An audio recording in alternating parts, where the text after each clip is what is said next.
going into these spaces. And the more I went there, the more the discussion became open into the feminist forum. And this was 2007.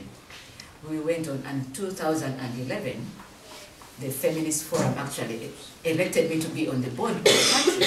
And this, whoever thought about it in 2007, but now every year they kept increasing the participation of my organization. Instead of only inviting Kasha, they began inviting me with someone, another person.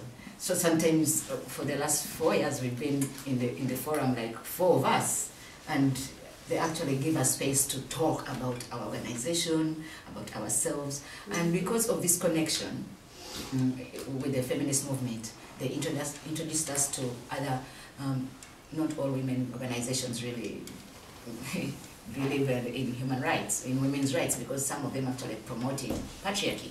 But they introduced us to mainstream human rights organizations, to some health service providers, and up to now, when the bill was introduced, they helped us form the national coalition in Uganda, because they went and told other civil society and told them, this is the time for us to speak out. So you broke down these walls in this one meeting? They said this is time for us to speak out if we really believe in human rights of LGBT people. So we have 45 national organizations which are not LGBT standing in solidarity with us, and most of them are mainstream national organizations. And now unfortunately the government has blacklisted them as organizations that promote homosexuality, and now they want to close them down because they've stood up and said we need to stand in solidarity with the gay movement. This proposed law is not just about LGBT persons. This law is a law that is going to affect all Ugandans. And these are young organizations, these are young activists. We need to support them. And now, sometimes we take a seat and they speak on our behalf. When we want to meet politicians, they help us organize, because I'm a nobody in Uganda. If I call for members of parliament for public dialogue, they won't turn up. But if these organizations send the invitations, they will come, and then we are given a chance to talk to them. So we have a strong coalition of organizations in Uganda that are standing in solidarity with us, and it's very important for us, for Ugandans, to know that even within the country, it's not only international condemnation, but even there are people in the country that are against the bill, because all the condemnations was coming from the West. Clinton, David Cameron, the Prime Minister of Canada, and so they felt that they were being imposed on. Who are you to tell us what to do in our own country? You're importing your vices to our country. But when they saw powerful organizations in the country also standing up, everybody is pulled back and said, okay, this is something we need to think about. Even the president himself has come out and said, we need to go slow. The president himself, we need to go slow. And the problem is that the people around the president are brainwashing him, or they are feeding him with wrong information. He's misguided because they are telling him that we are promoting and recruiting.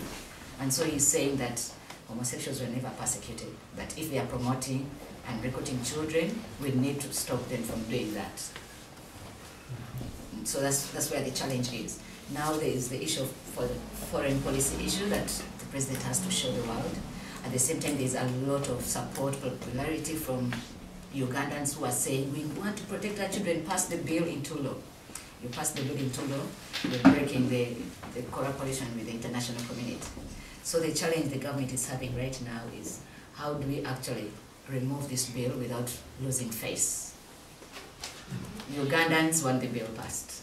The international community is like, you pass the bill, there's going to be implications.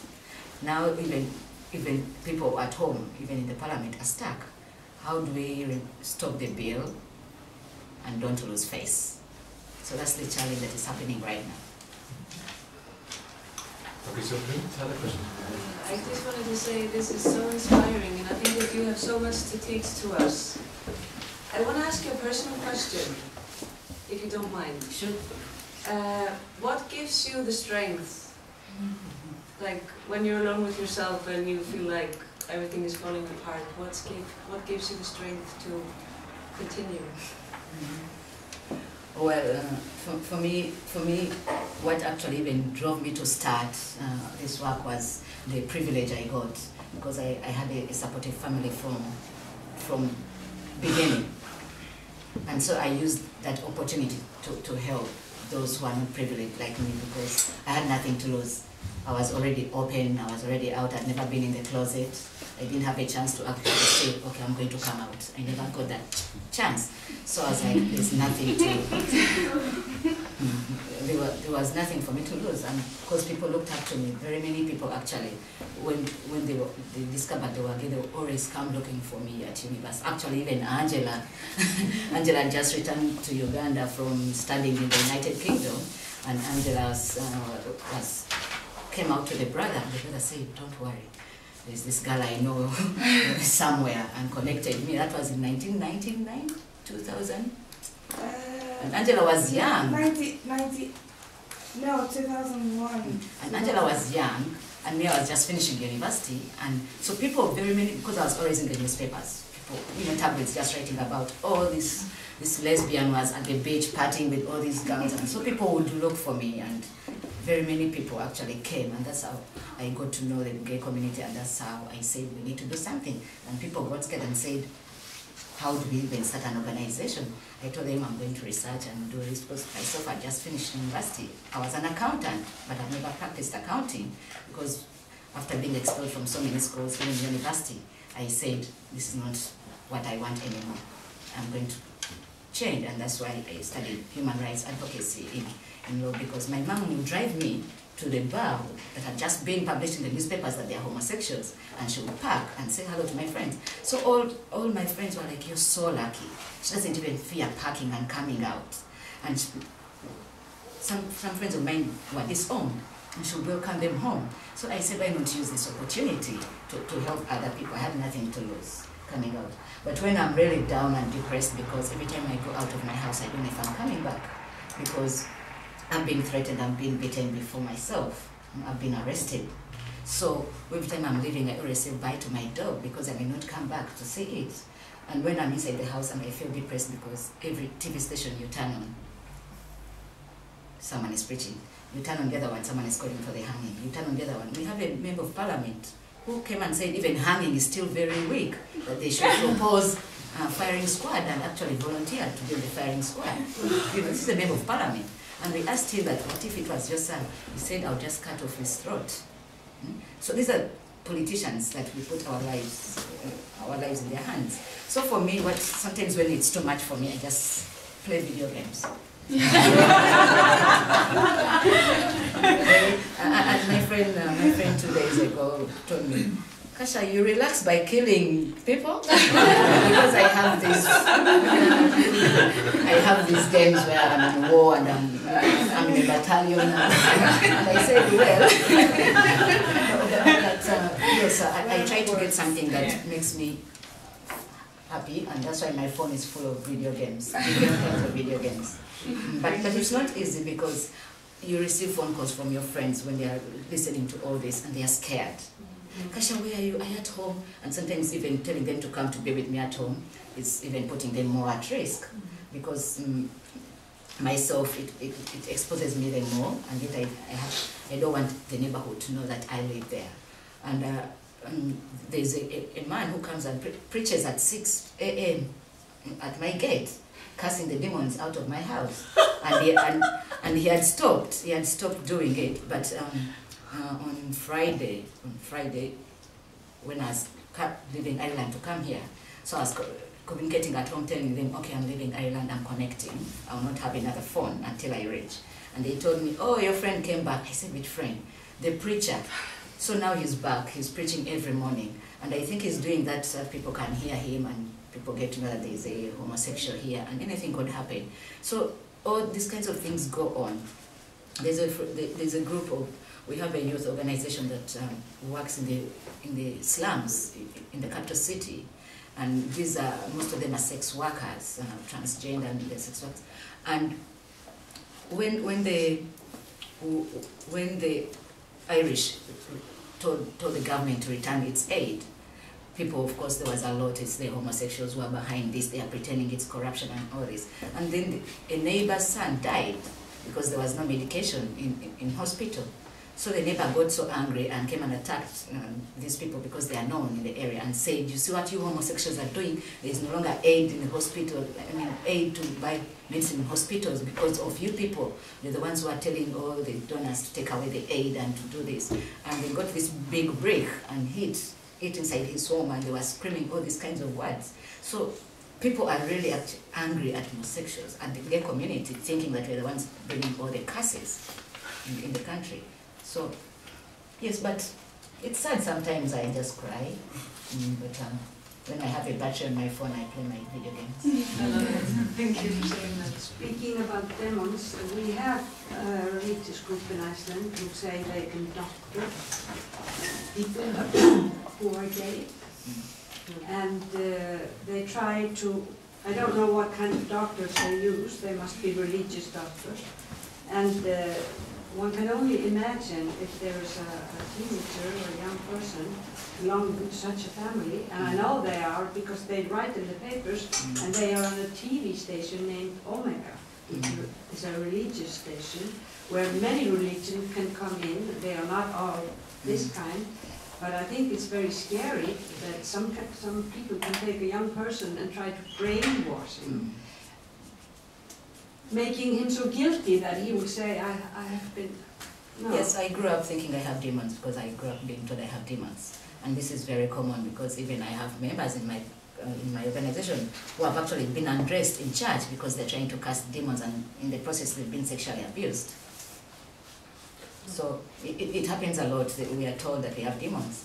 And in October 2010, there was a lunchtime prayer on radio where ex-gay lesbian went on radio and testified how what we do at the organization and all this. And I remember parents stamping the floor, casting demons out of me because she was talking about how I recruited her into homosexuality.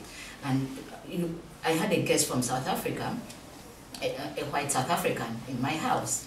And because I told her, instead of staying in a hotel, I have a guest room. Don't waste money, come and stay here. And this is a guest in my house. And she listened to this and the way people were praying and stamping demons out of me. She turned red, pink. She was so scared, she thought actually that people were going to come, and because they were saying that they were looking for me to cast the demons out of maybe everything I get in touch with. She turned, I think, maroon. She ran to the room and packed all her things and said, Kasha, I'm sorry, but I'm not. She was shaking. She didn't feel safe at all to be with me anymore. And I could understand, because myself, who is youth at 8, I was like, oh my God. And this is on national radio. People are calling in. People are asking, where can we find her and pray for her? Others are saying that they believe that we're just gay because we are being paid by the West. So they believe that people can stop being gay. And they are now, they've opened up a record, what do they call it?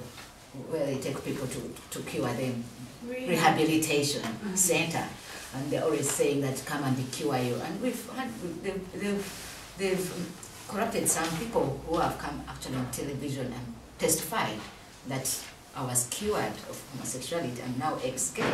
So it gets so really frightening for a youngster to think you have demons, and they tell us a lot of this. We grew up knowing you have demons. Myself, I believed I had demons until I was 11 years. Do you sometimes believe it still when you hear it? No. Many times enough? No, I'm 32 years now. I would have realized at least that there's something weird about me in the other years I've been there. No, I think it's just a way of scaring the young people. You had another point or question, Anna? I did. I wanted to ask about the politicians.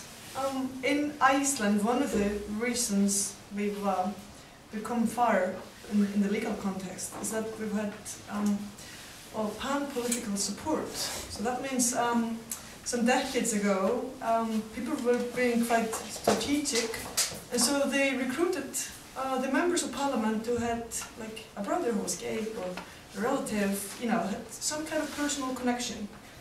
And they managed to get people from all parties on board. And that's still quite special in Iceland, that we don't have a situation like in France, for instance, where I was at a conference the other day when they were protesting and there were like 800,000 people out on the streets. And the socialists are pushing for reforms, and then the other part of parliament, the opposition, is against. In Iceland, it's like all the people are for gay rights in parliament. Do you have connections to like different political parties or politicians? Is there anybody in politics who is willing to speak up about LGBTQ rights? Well, we have the Minister of Justice, but he's a stubborn man. People don't take him serious. And he has come out openly and said, why are we wasting time with this issue of homosexuality? We have other pressing issues. We've had some people who have come out to speak. But the moment you come out to speak openly pro-gay, it's political suicide. Very political suicide, because actually people use it to get to parliament. So how dare you come out and say that you're standing for gay rights? We've seen a bishop, a religious leader, who came out a few years ago, and we work with him up to date. He came out and just said we should love children of God. Why are we sending away children of God? Homosexuals are part of us. They've lived with us, and he's pro. And they excommunicated him from church. He's 76 years old now. We work with him. He's not getting his pension. He's excommunicated. He's not allowed to carry out his duties. So you come out to openly. Who actually come? The Church of Uganda. But there is no other church over the Church of Uganda. It doesn't belong to a denomination that. Yes, the Anglican Church. The Anglican Church. So he's not allowed. They stripped him of his bishophood, and he said, well, for me, I'm a bishop. I will not stop wearing my collar, but he's not allowed to exercise. He's not allowed to exercise. And we've seen even our lawyer, when it took us years to get someone to represent us legally, legal representation. And when he came out, because he has to speak to the media after our court cases, the media wants to interview him. And now they see him on TV. His children are being bullied at school because the kids are saying, oh, your father is a homosexual, we see him supporting homosexuals. So you stand out to be gay. We have those who have stood up, but they faced a lot. They faced a lot of harassment because the issue of homosexuality, even at funerals, people used to campaign at funerals, because for us at funerals it's important to invite maybe the local council chairman, the minister, the member of parliament. They use that opportunity to campaign at funerals to say, I'm going to help you save your children, I'm going to stop these homosexuals from recruiting your children. In church, on Easter, on Christmas, on New Year's, people use these opportunities to talk about homosexuality. In the celebrations where you expect the mufti is the leader of the Muslims, the Muslim community, or the church, the Muslim mosque in Uganda, he used that opportunity to say that homosexuals should be put on an island on Lake Victoria and be left there to die. Another one in another church was simply saying that if the government is too slow and is bowing down to international pressure, they will use the jihad themselves. We've seen on David's death, a priest was supposed to pray for David to rest in peace. Instead, he began praying for us, praying for David to repent, praying for us to change, to stop being homosexuals. He was actually inciting, So even politicians who would have wanted to come out are limited. Those who want to help us, some have helped us underground, and others have said, okay, I will not vote in parliament. And we are saying, it's not good enough not to vote. Help us lobby other members of parliament. It's like, you don't expect me to do that. We've seen some academics we've talked to because they want to expel suspected homosexuals in universities. We've had one-on-one to talk to them. And they've said, oh, because we share our personal stories of how we formed out and all this. And after they say, well, I understand, but don't expect me to go out there and start supporting you. And yet these are the people we need out there, people to look up to and say, oh. But when I'm there and oh, it's the same Rasta, and they look away, And yet we need very high-profile people to help us send the message, because for us we are limited. The obstacles for us to be able to communicate our message. And even the bill has a clause where if you're found with any information of homosexuality, or if you suspect someone to be homosexual, you have to report them, or intention to commit homosexuality. So people are going to even use this in their political wrangles to blackmail each other. Intention to commit homosexuality. How do you say that someone intended to commit homosexuality to me? I can just report my rival, my business rival, to police if I want to win. So it's going to cause a lot of chaos. It's going to break up families, yet they're saying that they're protecting the family. But if this family reports the other family's daughter, why won't these ones also revenge? So it's just going to bring a lot of chaos in the country. And that's what the anti-gay groups are not telling the Ugandans. So people are supporting the bill without knowing what is inside the bill. They're simply just telling them promotion and recruitment. They're not telling them about all these other clauses. Many people in Uganda don't know about this bill. They just know homosexuals are bad people, we need to get rid of them. But they are forgetting, should this bill go through, it's going to affect every Ugandan in every sphere of life. In business, in homes, it's just great, and people do not know, and this is what the anti-gay groups are climbing on. They're not telling the local Ugandans whom they rally on the streets that this bill actually, if you don't report someone, you'll be put in jail. People don't know this. Even in my own community, this is why we keep telling people. In my own community, people do not know even how to interpret the law. So we are telling, because there's a small group of LGBT people in some rural area. When they introduced the bill, actually, for them, they were celebrating, they thought they had given us rights.